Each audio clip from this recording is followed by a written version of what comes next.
તો બનાસકાંઠાના દિયોદર તાલુકા પંચાયતમાં સત્તા કબજે કરવા માટે ભાજપ અને કોંગ્રેસ સામસામે આવી છે। હાઈ વોલ્ટેજ ડ્રામા વચ્ચે યોજાનારી સામાન્ય સભામાં કોંગ્રેસના 12 અને ભાજપના 10 સભ્યો સમયસર હાજર થઈ ગયા હતા।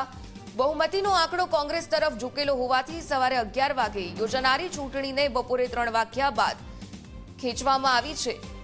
આ ઉપરાંત કોંગ્રેસે આક્ષેપ કર્યો છે કે બહુમતી હોવા છતાં કોંગ્રેસને સત્તાથી દૂર રાખવા માટે પડદા પાછળ મોટો રાજકીય ખેલ ખેલાઈ રહ્યો છે। તો કોંગ્રેસના નેતાઓએ આરોપ લગાવ્યો છે કે સભાખંડમાં ભાજપ અને કોંગ્રેસના તમામ સભ્યો હાજર છે, પરંતુ હજુ સુધી ચૂંટણી અધિકારી ઘટના સ્થળ પર નથી। અગાઉ કોંગ્રેસે પક્ષપાતી વલણના કારણે ચૂંટણી અધિકારી બદલવાની માંગ કરી હતી, પરંતુ હવે વહીવટી તંત્ર દ્વારા ચૂંટણી અધિકારી બીમાર પડ્યા હોવાનું બહાનું આગળ ધરીને પ્રક્રિયામાં વિલંબ કરવામાં આવી રહ્યું છે। કોંગ્રેસના મતે આ બધું માત્ર કોંગ્રેસના સભ્યોને તોડવા અને ખરીદ વેચાણનો સમય મેળવવા માટે જ કરવામાં આવી રહ્યું છે।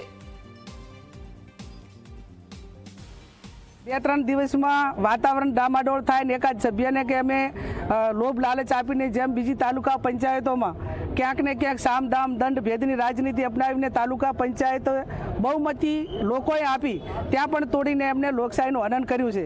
એવો ને એવો પ્રયત્ન દિયોદરની અંદર કરવા માટેનું એમને કર્યું, પણ અમારા સભ્યો મક્કમ છે।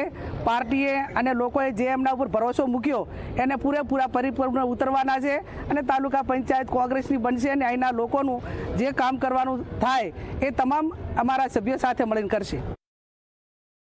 ચૂંટણીમાં ક્યાંક ગેરરીતિ કરી ચૂંટણી મુલતવી રાખવાની કોશિશ કરશે તો આ દિયોદરની પ્રજા હવે સહન નહીં કરે। સહન કરવાની પણ એક હદ હોય છે, એ કહેવા માટે અમે સૌ અહીંયા આવ્યા છીએ। શંકા તો ગઈ વખતે જે થયું એના પછી હવે આમના પર વિશ્વાસ રાખવો ખૂબ મુશ્કેલ વાત છે, કેમ કે સરકાર અને તંત્ર દ્વારા ભાજપ દ્વારા સામ દામ દંડ નીતિ અપનાવી રહ્યા। ગઈકાલે ₹1.25 કરોડ સુધીના એક તાલુકા પંચાયત ડેલિકેટને જો ઓફર કરતા હોય તો આ ભ્રષ્ટાચારનો પૈસો ભેગો કરીને આવી રીતે લોકોએ ચૂંટેલા સભ્યને ખરીદવાની કોશિશ કરતા હોય એટલે ગમે તે કરી શકે આ લોકો।